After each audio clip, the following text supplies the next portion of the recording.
Hi viewers, welcome to our channel. ఈవీఎంల పైన దేశవ్యాప్తంగా కాదు ప్రపంచవ్యాప్తంగా కూడా ఒక చర్చ అయితే జరుగుతుంది. ఈవీఎంలను హ్యాక్ చేయొచ్చు, ట్యాంపర్ చేయొచ్చు. దీని ద్వారా ఎలక్షన్స్‌లో మిగతా పార్టీ దీన్ని హ్యాక్ చేసి గెలవచ్చు అన్న ఆరోపణలు ఎప్పటినుంచో కూడా ఉన్నాయి. దాన్నే ఇక్కడ జగన్మోహన్ రెడ్డి గారు మొన్న కూడా చేసేసారు ఆరోపణలు. అయితే ఇప్పుడు దీనిపైన సుప్రీం కోర్ట్ రియాక్ట్ అయిపోయింది.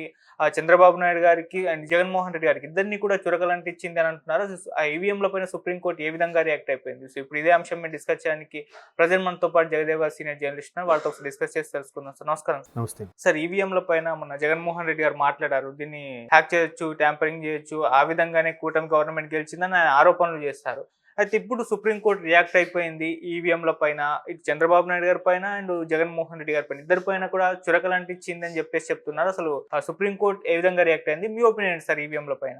ఈవీఎంలు ట్యాంపరింగ్ అవుతాయా లేదా అనే అంశం మొన్న 24 ఎలక్షన్స్ ముందు, అంటే ఆల్మోస్ట్ 23 ఇదే టైంకి, లాస్ట్ ఇయర్ ఇదే టైంకి కొంతమంది సుప్రీంకోర్టులో పిటిషన్ వేశారు. సో దాని మీద చర్చోపచర్చలు జరిగిన తర్వాత కొన్ని ఇన్స్టిట్యూట్స్ని, యూనివర్సిటీస్ని కన్సల్ట్ చేసి దాన్ని ప్రామాణికంగా తీసుకొని సుప్రీంకోర్టు తీర్పిచ్చింది. అయితే దీని మీద ఒక కాన్పూర్ సరిగ్గా గుర్తులేదు, ఐఐటి స్టూడెంట్ ఒకరు రీసెర్చ్ చేశారు. ఐటీ స్టూడెంట్, అది కూడా ఒక ఢిల్లీలో ఒక పిహెచ్డి స్కాలర్ కూడా దీని మీద చూసి ఎక్స్ప్లెయిన్ చేసి మొత్తం చేయడం జరిగింది. సో ఈవీఎంలు ఎట్టి పరిస్థితుల్లో ట్యాంపరింగ్కి గురి కాబడవు. ఎందుకంటే దానికి మొదటిది ఇంటర్నెట్తో అనుసంధానం ఉండదు.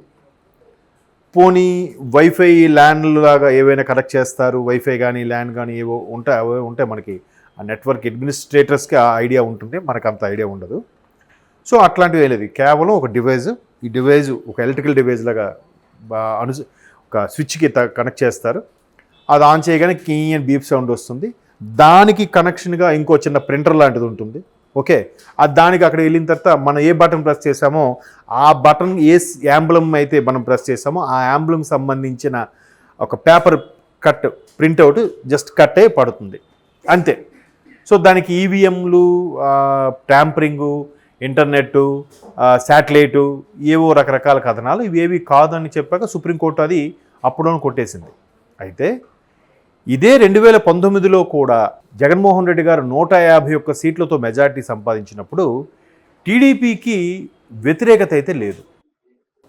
కేవలం కొంతమంది కొన్ని అపోహల వల్ల, రెండవది ఏదైతే సెంట్రల్ గవర్నమెంట్తో అప్పుడున్న ఎన్డీఏ కూటమిలోంచి బయటకు వచ్చేసి విభేదించి చంద్రబాబు నాయుడు బయటకు వచ్చేసారో, ఎలాగైనా స్పెషల్ ప్యాకేజ్ కానీ స్పెషల్ స్టేటస్ కానీ తేలేకపోయామనే రిమార్క్ ఏదైతే చూపించుకున్నారో వీళ్ళందరూ. సో ఆయన ఫైట్ చేశాడు, వాళ్ళు ఏమి ఇవ్వలేదు, బయటకు వచ్చేసారు, వాళ్ళ మీద దుమ్మెత్తిపోశారు.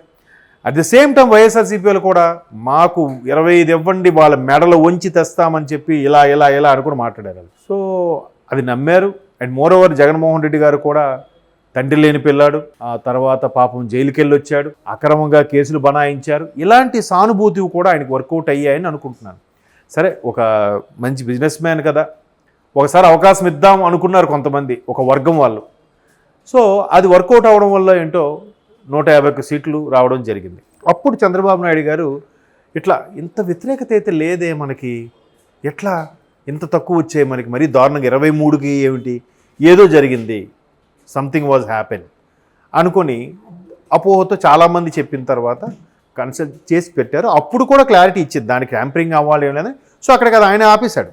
ఆ తర్వాత మళ్ళీ ఎప్పుడు వాళ్ళు కానీ ఆ పార్టీ వాళ్ళు, టీడీపీ వాళ్ళు కానీ ఎక్కడ దీని గురించి ప్రస్తావన తీసుకురాలి. సో ఆల్రెడీ ఫస్ట్ ఎక్స్పీరియన్స్ చేసింది ఎవరు? 151 రావడం ఆశ్చర్యం అనిపించింది. సరే అని చెప్పి ఆయన వెళ్ళారు. కాదు, కుదరదు అని చెప్పారు. అసలు ట్యాంపరింగ్ అనేది లేదు, ఎందుకంటే అభివృద్ధి చెందుతున్న దేశాల్లో ఇది వాడుతున్నాం, ఇది ఆల్రెడీ వాడడం స్టార్ట్ చేసి కూడా 3-4 పర్యాయాలు ఎలక్షన్స్ కూడా అయిపోయాయి అని చెప్పి సుప్రీంకోర్టు కొట్టేసింది. సైలెంట్ అయిపోయారు. ఇప్పుడు ఈయన వచ్చేసరికి 161, 164 వచ్చేసరికి జీర్ణించుకోలేక ఈయన మళ్ళీ ఇదే అంశం మీద తీసుకొచ్చాడు. ఆల్రెడీ ఆయన వెళ్ళాడు, కాదు అని చెప్పింది, కొట్టేశారు. మళ్ళీ ఈయన వెళ్ళడం ఏంటి? మరి ఆయనకి నో అని చెప్పినప్పుడు నేను సంతోషించుంటాడుగా, మంచి పని అయింది బాబు గారికి చొక్కెదురైంది సుప్రీంకోర్టులో అని. మరి అదే అంశం ఈయనకి కూడా మరి అవగతం అవ్వాలి కదా. మరలా వీళ్ళు వెళ్ళారు. వెళ్తే సుప్రీంకోర్టు అదే చెప్పిందిగా, మీరు అప్పుడు ఆయన ఓడిపోయినప్పుడు ఆయన పెట్టారు, ఇప్పుడు మీరు ఓడిపోయినప్పుడు మీరు పెడుతున్నారు, మీరు నమ్మకపోతే ఎట్లా? అంటే ఇప్పుడు వీళ్ళందరికీ ఇప్పుడు జగన్మోహన్ రెడ్డి గారికి పెద్దగా ఒక ప్రామాణికం ఏంటంటే అమెరికా లాంటి డెవలప్డ్ కంట్రీస్లో కూడా ఇప్పటికీ బ్యాలెట్ బాక్స్ ఇవే ఉన్నాయి, ఓట్లే ఉన్నాయి, మీరు ఇంకా ఇలా చేస్తారు అని.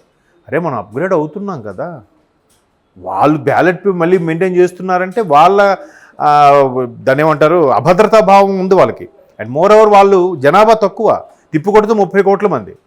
మన దగ్గర అలా అవ్వదు కదా, సందులు గొంతులు గల్లీకి ఎన్ని నియోజకవర్గాలు, ఇంత పైగా మనది ప్రజాస్వామ్య ప్రభుత్వం, అక్కడ ప్రెసిడెంట్ లాంటి రూలింగ్ కాదు కదా మనకి. సో అటువంటి సందర్భాల్లో వాళ్ళ సౌలభ్యం కోసం వీళ్ళు వాడుకుంటున్నారు, మన సౌలభ్యం కోసం మనం ఇది పెట్టుకోవాలి. ఇది ఇంకా ఎంతమంది లెక్కించుకొని చేస్తారు?